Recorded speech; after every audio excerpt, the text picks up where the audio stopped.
P S P کے chairman مصطفیٰ کمال press conference کر رہے ہیں، آئیے آپ کو سنواتے ہیں۔ کیا الفاظ ادا کر رہے ہیں اور اس سے ان کی تمام اس جیسچر سے، ان کے الفاظوں سے انسانوں پر، کراچی کے رہنے والے انسانوں پر، خواہ وہ مہاجر ہوں، پختون، بلوچ، سندھی ہوں، ان کی زندگیوں پر کیا نیگیٹو اثرات پڑیں گے، شہر کے امن کو کیا دھچکا لگے گا، کتنی معصوم جانیں، کتنی نسلیں اور تباہ ہوں گی، اس چیز کا ان کو کوئی خیال نہیں ہے۔ معزز صحافی حضرات اور پاکستان کے لوگوں، جیسا کہ آپ لوگوں کو پتا ہے کہ بلاول بھٹو زرداری صاحب نے ایک لیاقت آباد ٹینکی گراؤنڈ میں ایک جلسہ کر دیا، کوئی مسئلہ نہیں ہے۔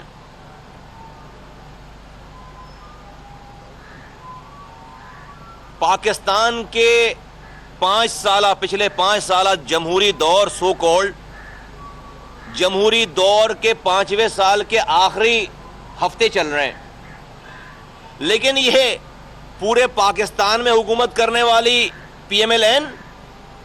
اور سندھ پر حکومت کرنے والی پیپلز پارٹی کے سربراہان جب گفتگو فرما رہے ہیں تو ایسا لگتا ہے کہ کبھی ان کی پارٹی کا کوئی کونسلر بھی نہیں بنا آج تک، اور پہلی دفعہ یہ لوگوں کو کہہ رہے ہیں کہ لوگوں تم ہمیں پہلی دفعہ حمایت دو، کونسلر بناؤ ہمارا تو ہم تمہارے یہ کام کریں گے۔ 3 دفعہ وزیر اعظم رہنے کے بعد وزیر اعظم نواز شریف صاحب کہتے ہیں سابقہ کہ ہمیں اب موقع ملا تو ہم بجلی ٹھیک کر دیں گے اور ملک ٹھیک کر دیں گے۔ 10 سالوں سے، پچھلے 10 سالوں مسلسل 10 سالوں سے پیپلز پارٹی کے سندھ میں حکومت ہے۔ 10 سالوں کی حکومت کے بعد کہتے ہیں اب اگر لوگوں نے ہمیں موقع دیا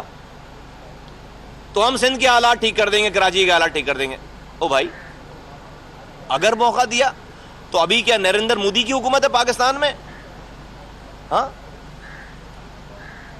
تو بلاول بھٹو زرداری صاحب کو لیاقت آباد میں جلسہ، لیاقت آباد میں ان کا شہر ہے، ان کا ملک ہے، ان کا صوبہ ہے،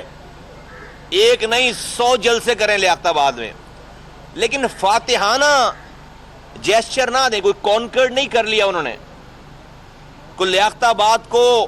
فتح نہیں کر لیا، فاتحانہ انداز میں نہ جائیں نا۔ آپ جاتے وہاں پر لیاقت آباد والوں کے دکھوں پر مرہم رکھتے، ان کے زخموں پر مرہم رکھتے، ان کو پیکیجز دیتے، ان کے لیے آگے کی بھلائی کے کوئی کالج اناؤنس کرتے، کوئی یونیورسٹی اناؤنس کرتے، کوئی ہاسپٹل اناؤنس کرتے تو سمجھ میں آتی بات، لیکن وہاں جا کر جو فاتحانہ انداز اختیار کیا گیا وہ بالکل نامناسب ہے۔ لوگوں کو فتح کرنے اور علاقوں کو فتح کرنے کا یہ جو گیم ہے، یہ جو تاثر ہے، اسے ختم ہونا چاہیے۔ چلیں بھائی، وہ ہو گیا تھا، کوئی بات نہیں، 2 گھنٹے کے بعد لوگ بھول جاتے کہ کون آیا تھا کون گیا، کوئی ایسے اثرات نہیں تھے، لیکن اس کے بعد سو کالڈ مہاجر نیتاؤں نے، مہاجروں کے ہمدردوں نے، سارے فریکشنز ہیں جو مہاجر نام پر سیاست کر رہے ہیں، جو مہاجر نیتاؤں نے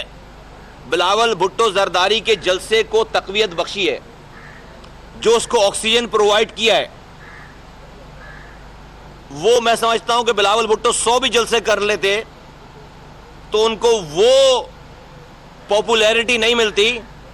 جتنی پاپولیرٹی جو ہے وہ اس ایم کیو ایم نامی ان کے سو کالڈ رہنماؤں نے ان کو ان 4-6 دنوں میں پہنچا دیا۔ مجھے آج آپ کو زحمت دینے کی ضرورت اس لیے پڑی، اور آپ نے اس وقت دیکھا چیئرمین پی ایس پی اس وقت کراچی میں موجود پریس کانفرنس کر رہے ہیں۔ انہوں نے بات کرتے ہوئے کہا کہ بلاول 100 جلسے بھی کر لیتے تو انہیں وہ حمایت نہ ملتی جو ایم کیو ایم کی وجہ سے ان کو ملی۔